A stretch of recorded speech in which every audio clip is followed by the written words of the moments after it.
Ladies and gentlemen, boys and girls, welcome to the Music Lab podcast. My name is Dogg, and I am here with Veronica Lewis, and it is our second audio only interview. Our first audio interview, if you remember, was with Sean Eccles, the guitarist from Andy Frasco and the UN, which is about this time last year. So, welcome, Veronica. How are you? Hi there. I'm good. Thank you so much for having me. How are you? I am living the dream, as I tell most of my friends. So let's talk about you. You are 19 years old. You grew up in Haverhill, Massachusetts, which is about 35 miles north of Boston, near the New Hampshire border. Talk about how growing up influenced your music style. Definitely. I'm very fortunate to be able to spend, half the year in New Hampshire and the other half, in Massachusetts, and spent a lot of time and still do outside and basically grew up in the woods up here in New Hampshire for half my childhood. And I think having that time up here and still having that time to be grounded and to find that connection with nature always has been a huge inspiration for songwriting. So very very lucky to have opportunity to do that. Well, you'll be interested to know one of my other interests, or one of my other side things, is we own a clothing company, and all of our designs are basically capturing the confrontation between predator and prey. So, we have a mongoose and a cobra and a bear and a salmon. And so we are all about nature, and definitely are troubled at all of these terrible, terrible things that are happening in our country. Were you affected at all by the floods up in Vermont? Were you kind of, was, I know that's your area, but were you specifically affected by that? Luckily, no, but I knew a lot of people that I know and work with and are friends with. They were affected by the flooding. Nothing too extreme, but it definitely was really intense. And sending love and white light to everyone affected by that. And that was crazy. That was wild. Like unheard of, right? Just for your Yeah. area. Like it's crazy. So I understand, I think Fish are doing a 2-night benefit for like the flood victims this weekend. So that's kind of cool that they're doing that, being able to use music as a support. It's great. Yeah, that's great. So let's talk about the music. Your debut album came out 2 years ago. It's Mhm. called You Ain't Unlucky.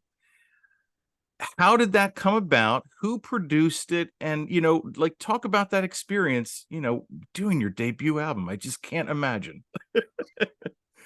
Yeah, well, I produced it, and it started, I believe we started recording at the very end of 2019. And then I recorded through the pandemic, doing all the vocals at home and mixing and mastering remotely with my sound engineer, from home, doing like Zoom calls and stuff, and sessions. But yeah, that You Ain't Unlucky started and is a stakeholder for my musical career when I was younger, and into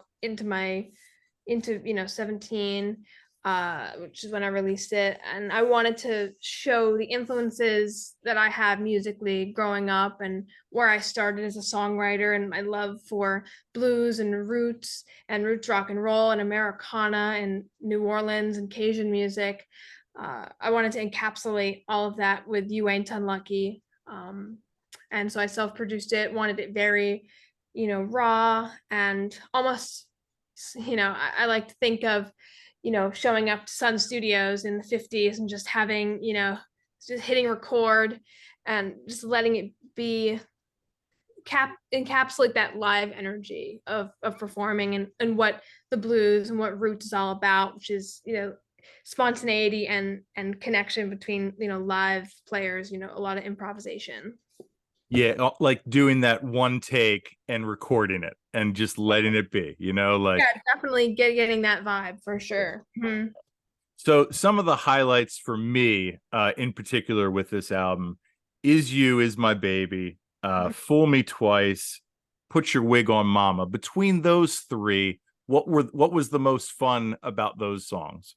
Oh gosh. I mean, they're all really fun and were really special in their own in their own way, all the Sure. songs on the album. But yeah, like Issue is My Baby.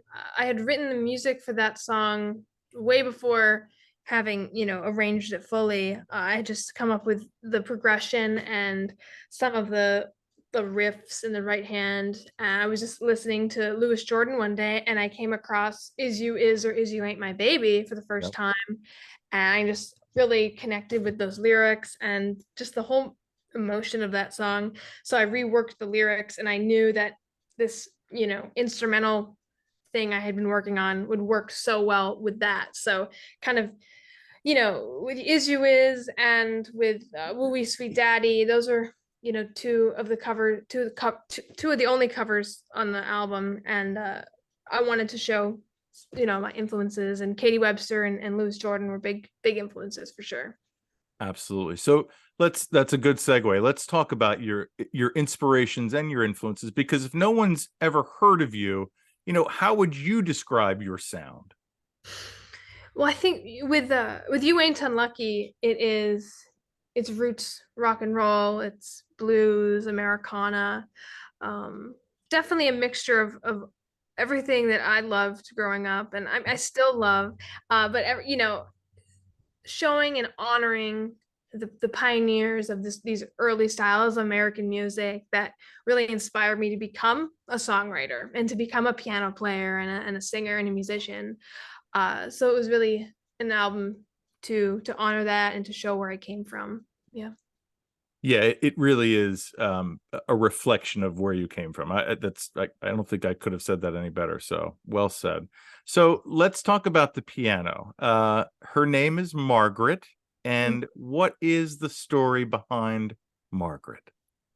Yeah, well, when I was, I think it was 5 or 6 years old, we found this old piano on Craigslist, I believe. It was for free, and somebody nearby it was in a barn, and they were just gonna, I don't know what they were gonna do with it if we hadn't rescued her, but we brought her home, and we found the name Margaret was inscribed on the front of it. And when I was little, I used to always say, "Oh, Margaret's getting lonely. I better go play with her." And I would go practice, and I'd, write, 2 minute like blues, 145 songs when I was like 6 and 7 years old, and then started singing when I was 12. And I've written a lot of songs, especially on You Ain't Unlucky, Sure. uh, on Margaret. Yeah. Huh. So are your parents musical? Or your like anyone else in your family, brothers, sisters, like, or are you the lone wolf? I would say my whole family are is a lot, we're all music appreciators, and there's definitely a musical love that binds us all. No, especially my grandfather, who he actually lost his sight when he was 15 years old. So the way that we really connected was through music, and he loved jazz and so much music. And he really instilled in me the curiosity and the love for finding music that really spoke to me. And I think when I was younger, that started out as, yeah, as the roots and the blues and rock and roll, Jerry Lee Lewis, Little Richard, all the great old blues piano players. It was just a style that I had never heard before. And I think as as I've grown up a little bit too, I love all of that just as much. And I think what I've learned from my grandfather was just how much you can grow, and that your musical taste can evolve and become a lot wider. So definitely come from a musical family, people who we all love music. Well, and you know what? There is a common thread between your grandfather and like those artists that you spoke of, resiliency, right? I Mhm. mean, just the level of resiliency to be able to, yeah, still have a smile on your face and to play music for people, and in your case, your grandfather, like, inspiring you to get into this. It's really inspiring. That's great. So let's talk about something that's inspiring to you and your trip to Clarksdale, Mississippi. At what age did you do that, and how did that come about? Oh gosh, I think I was 11 or literally 12. So it was, the beginning of When starting you to first write. started singing, yeah, right? Yeah, Yeah, exactly. Yeah, when I first sure. started like really singing and putting together full songs and right out of, the you know, the blues and feeling really inspired by artists like Katie Webster. And yeah, I went to Clarksdale. I was a part of the Pine Top Perkins Foundation. They had these like this week of master classes with different instruments, and I had actually been given the David Maxwell scholarship. And that's a whole story too. I was able to meet David Maxwell's family, and I had always loved his music and his playing. But I digress. I was in Clarksdale, and that was really wild. Coming, listening to artists like Otis Spann, Albert Ammons, and Mead Lux Lewis, and all the greats that were really from the era of direct connection to the Delta and all the great blues, pioneers. You can feel it in the air. You feel the energy is just palpable. And I couldn't help but start writing, the 145 blues songs and root songs when I was down there. So Clarksdale Sun on the album is one Yep. that I wrote when I was 12, and just about being down there and that energy. And uh, Put Your Wig on Mama was I wrote when I was down there, feeling that bluesy shuffle, that dirty saxophone.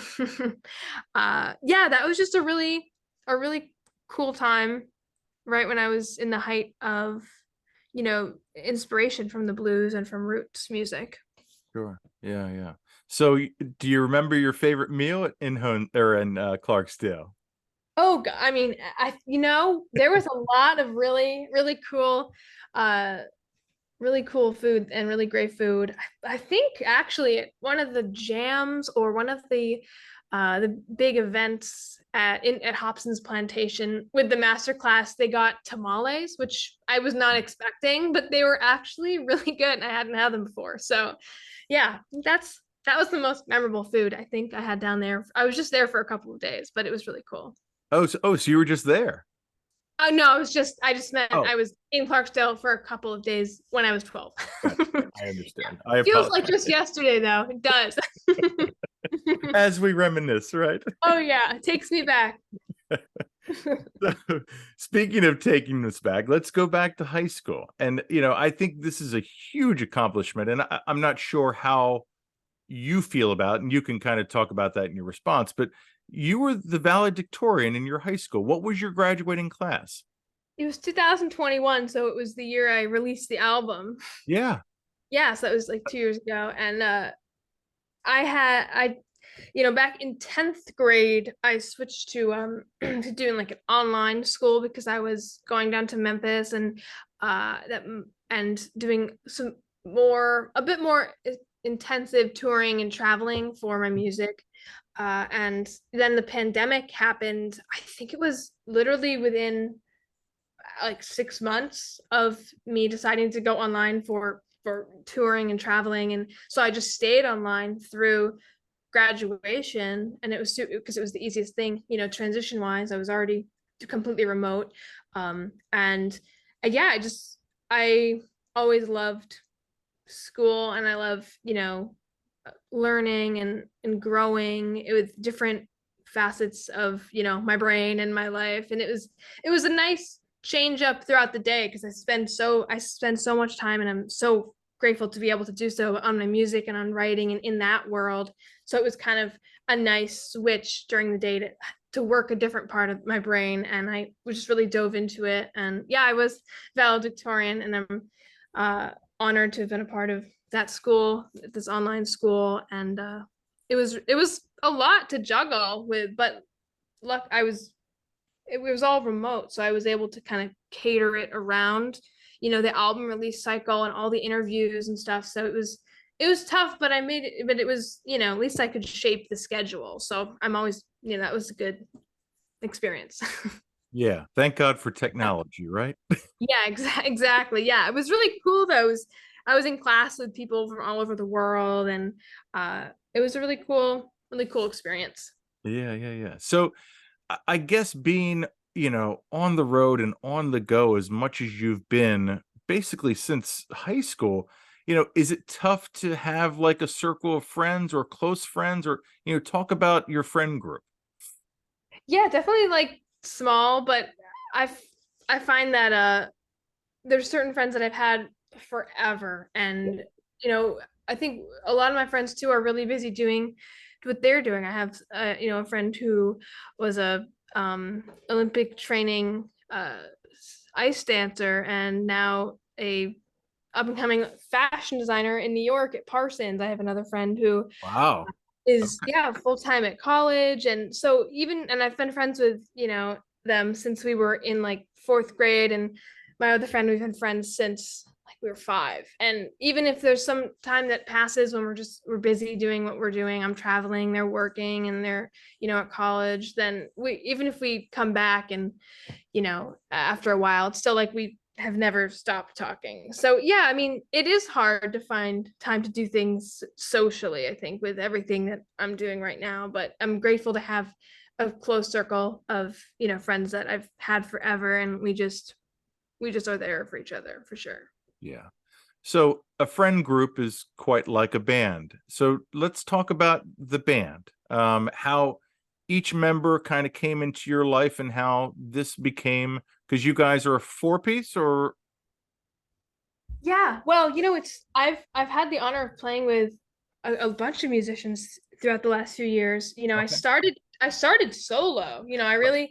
I Yep. did a ton of shows from 12 to 16 where I was just doing solo, because my style of playing piano, it's the bass on the left hand, and I guess the melodies are the guitar and the piano, in the right hand, kind of bass and melodies, and then singing on top of that. So I started with that, and then I found a great drummer, Mike Walsh, who I've been playing with since for like 4 or 5 years, and him Okay. and I kind of read each other's minds now on stage, because he's really connecting. There's no bass player for the current set that I'm doing. It's just my left hand. So Yeah. him and I have a really close musical, bond. And I started working with a saxophone player back in 2019, and put together, the trio with Don Davis on sax, who's killer. We toured for a bit, and then like did some shows regionally, really. And then the pandemic happened, so that kind of put a pause on everything. Then I had the pleasure of just meeting and working with musicians along the way, like Joel Edinburgh, who's playing sax with me now, is amazing. And I've had, I've had some guitar players, Brad Dubay, who was so great and such a great guy. And now I'm working with Miles Alstrom on guitar, who's just like, incredible. It's such a great guy to work with. So yeah, it's been really cool to have collaboration and the ability to meet and work with all these incredible players. It's Yeah. been really cool. Yeah. That's awesome. So let's talk about touring. So you got to tour with Quinn Sullivan, which ironically enough, you and him were featured on our episode 38 Bottom Lines, the bottom line on Bottom Lines for the Peach Festival. So talk about Quinn, talk about that experience, and then you got to play Peach, and then whatever the festivals, like talk about that live experience and being in front of the crowd. Yeah, yeah. I hadn't met Quinn prior to doing some shows with him in March. And Okay. yeah, he's awesome. Like I had been aware of his music because he's so great, and heard his music and heard so much about him. And yeah, he's just a great guy. Everybody on his team was so easy to work with, and we had a lot of fun doing the shows together. That's half Yeah, the battle, isn't it? yeah, it was just really fun and easy and really Yeah. pro. And the shows were really fun. It was great to, to meet everybody on the road. Yeah, it was great to see his live show too. I mean, what sounds great. His band's killer, and yeah, it was just all around really fun and really good. So as a musician, like what is it like to see other musicians like play, do you have like a different mindset, or like what are you looking for? Like what are you seeing that maybe like, someone like me or someone who, goes to a concert once a year might not like see? Or maybe that's a dumb question, but No, it's not. There's no. You're awesome at interviewing, but um, I mean, no, I usually spend so much time like writing or doing shows and getting ready and rehearsing, and then when I have the opportunity to be an audience member, it's very refreshing, and I always just dive head first, and I I think I try to just enjoy like the music and the show. I mean, the only thing I could imagine, which sometimes happens too, and I'm listening to just music just at home or with earbuds, I'll just hear like certain parts, like I'll start zoning in on, oh, what's the guitar doing? What's the bass doing? What's that hi-hat pattern? Or what's that cymbal pattern and the bass drum pattern? And I'll start just hearing specific parts and I'll start tuning into it. But I try to just when I have the honor of seeing live music, I just enjoy it, and yeah, it's always fun. Like I just recently saw Soccer Mommy up here in yeah. New Hampshire. She was playing, and that was so fun. That was amazing, and I've been a fan for a long time, and it's cool when I get the chance to see a show and to see music. Well, and I bet you kind of feel in the back of your mind, kind of you feel normal too. Like you're just one of the people in the audience, right? It's nice to be in that to be an audience member as well, because then Yeah. it's a whole different experience, and it helps me as a performer to know what the audience is feeling and how I can connect with them, and how we can all have the best time at a show. Yeah, so it's always fun. Yeah. Definitely. So I got to ask you, do you have any guilty pleasures musically? Like, you I know, any don't top know if I 40? ever feel guilty, but I Okay. for sure last night was listening to like 70s easy listening. Like, I had to. You have to sometimes. Like Dan Fogelberg, like Cat Oh, Stevens, oh, like you have to, yeah. baby come back. You it's like I mean, I don't think I ever feel guilty, but I definitely have a very eclectic and mixed taste. I'll jump decades, in within an hour, and I'll go from the 40s and 50s to to indie pop and alternative releases from, last month to 60s and 70s and 90s. So I try to jump around, and it's when I'm writing, I don't really listen to a lot because I'm just so, if I'm producing and writing and recording, that's all consuming, for my musical brain. But yeah, like right now I just have been just listening to a lot of different stuff. It's really inspiring to hear tons of different music styles. So why don't we talk about new music? Do we have are we working on an album right now? Are we working on an EP? What do your fans have to look forward to from now until the end of the year? Yeah, I have been working on lots of new music, Okay.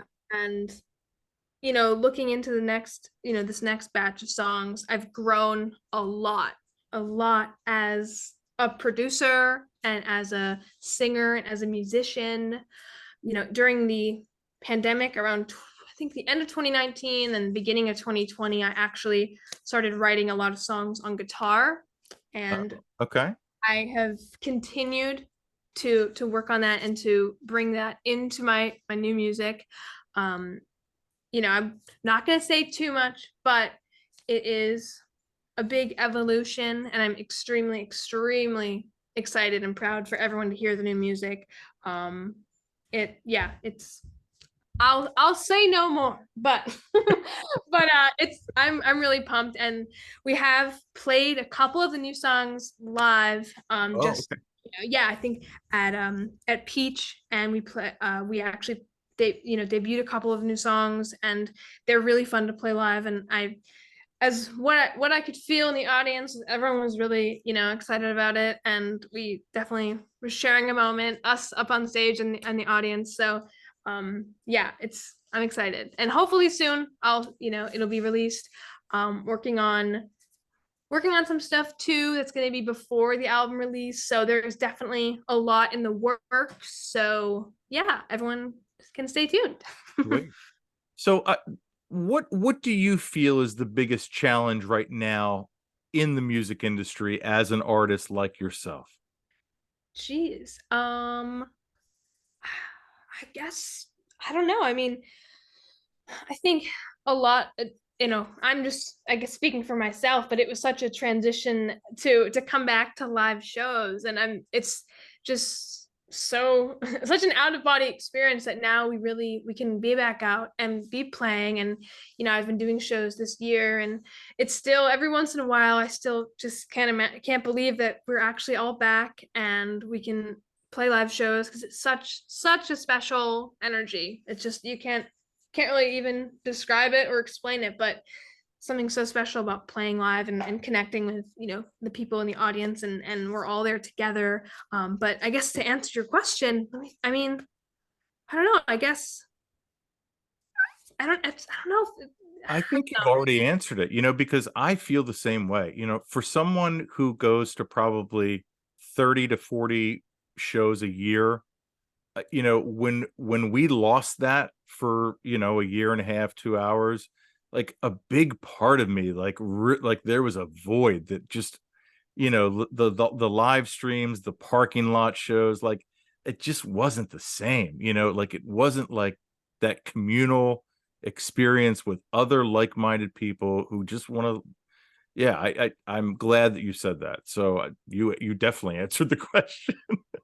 Yeah, I think it's that transition. It's like the new normal, which I Yeah, just like cringe to say, but because it's just been so oversaid. But it is kind of like it's realizing, like, is this are we back to normal? Like, is this like are we good? And then you hear, I think there's some kind of COVID strain that's like yeah. surging, but it's kind of like we're, at least I feel like we're all like a little on edge, and we're hoping that we can get back to normal, and I think we are. And it's been just such a incredible blessing and opportunity to be doing shows, and especially like Peach, and I did Levitate Festival, and those were like some of the biggest highlights of the summer. And Peach was amazing. What a great festival and night that was. So did you get to meet anyone like anyone that played there? Like did you get to have any conversations with anyone that kind of blew your mind? I mean, I connected, and I was able to meet all the great artists that were playing on the stage Okay, that I cool. was performing on. It was, Yep. I think, I was at the Grove stage, so it was a little bit Smaller stage. Yeah. it was a little bit separated from the other stages, so I wasn't able to. It was kind of a quick turnaround too. I wish I had had a bit more time to to be there, but we were, I believe, gosh, it feels like a long time ago, but we had a flight, I believe, literally at like 6 the next day. So I couldn't stay super late, which was kind of sad. But Gotcha. I definitely met all the great artists playing at the Grove stage, and they sounded amazing, and they were so cool to meet. So yeah, just, and everyone that I met after the show, just that were in the audience and I got to talk to along the way. Just what a great energy, and so many great artists and people there. So yeah. Yeah, that is one festival that I've not been to. It's only an hour and a half, 2 hours from me, so it's definitely on the bucket list. But yeah, I'm so happy, and so it's so supportive that you guys got to play that and Levitate, like you said too. So my last question for you, how much is individuality important to you? I, I mean, I think one of the most important things, being able Okay. to have, I'm I've been discovering myself as an artist, and getting very clear and excited to find out, what is my unique voice, and having the kind of the courage to have that, searching, and to have that, and to find that out, and be able to come into who you are and your unique self as an artist. I think is so important. If you're able reflect on that and write on that and write about your experiences from your unique point of view. I think that just makes that's the best kind of music, I think. Is honest and raw. Yeah, I completely agree. So what about then touring for the rest of the summer, or for the rest of the year? Are we going to have a lot of opportunities, or are we looking more toward the spring and winter, or? I've been touring quite a bit this summer. Yeah. I played some really cool, really great blues festivals. I just did Bayfront Blues Festival in Duluth, and I did some shows out in Utah, and I just came back from Kentucky and Pittsburgh a few days ago. And actually, on Friday, we're leaving to play Edmonton Blues Festival up in Canada in Edmonton. So this summer festival season, Edmonton Blues Fest will be the last on this summer's run, but I have Okay. some regional shows in Rhode Island and New Jersey this fall, and then I'm gonna have some time off to finish up the new music Okay. and Do you know get ready. where in New Jersey and the dates? Yeah, well, if anyone wants to find out the dates, Yeah. they're all up on veronicalewis.com. Perfect. Yeah, so if it's not on off the top of my head, it's Okay. all always there. And if you guys want to check out on my Facebook or Instagram, it's just Veronica Lewis Music, and I'm always posting about it up there as well. Yep. So yeah, ladies and gentlemen, if you have not listened to Veronica, please do. Spotify, Apple Music, all of those, YouTube. Yeah, this has been great. I hope you've had as much fun as I have with this. It took a while, but we did it. I'm so honored, and I'm so happy that we were able to connect and do this. Thank you so much again. I had a lot of fun. You're amazing interviewer. Great questions, and I hope we can talk again soon. Yeah, I'm hoping to catch you in New Jersey then. That'll be a real treat. So hopefully that can work out. So Cool. I will let you know either way. Sounds like a plan. Excellent. Thank you. Well, Veronica, thank you so much. Ladies and gentlemen, Veronica Lewis, check her out, veronicalewismusic.com. Follow her on her socials, subscribe to her channel, do all that fun stuff. Support her. Merch, any opportunities for merch?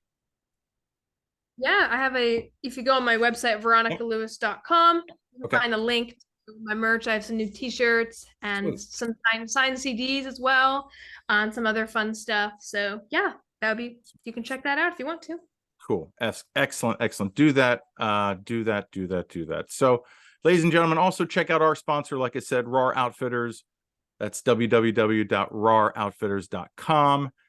And yeah, I've been Dogg. You've been great. This is the Music Lab podcast.